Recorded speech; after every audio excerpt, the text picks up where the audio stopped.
for anyone listening to this who might be in high school right now, whether they're, maybe a junior, senior year, maybe even they still don't know where they're going, is there any advice that you would give to a kid that's trying to weigh his college decisions, or if he's going to go to school, or what his thought process or his or her thought process should be?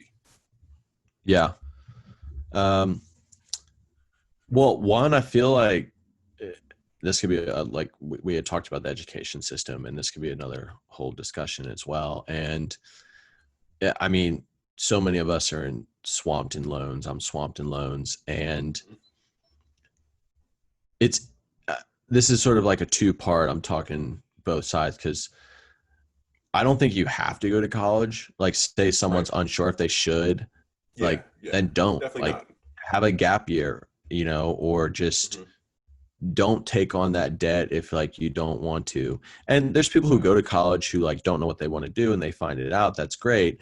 It is one way to find out sort of like what you want to do, but it's also a way to take on a lot of debt. Like if you drop out or get a degree in something you're not going to use or you're not interested in.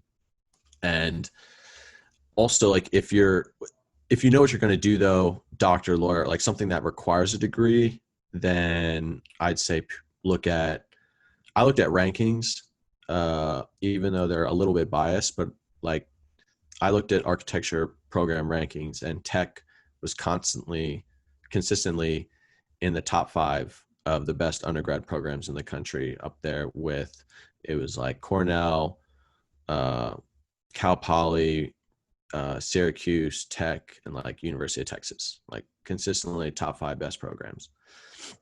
And I mean, you can look at that, but I think it should be heavily based on the academics in the program, but also like you got to be realistic with your finances, and if you can afford it, and if it's a wise decision.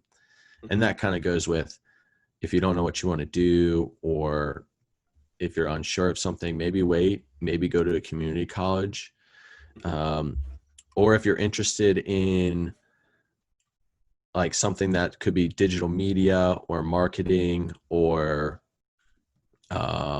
like content creation or something, like anything that's very heavily digital like that, you can learn on your own. There's free resources online. There's YouTube to learn. There's classes for 25 to like $40 you can take to learn a skill. There's like coding boot camps.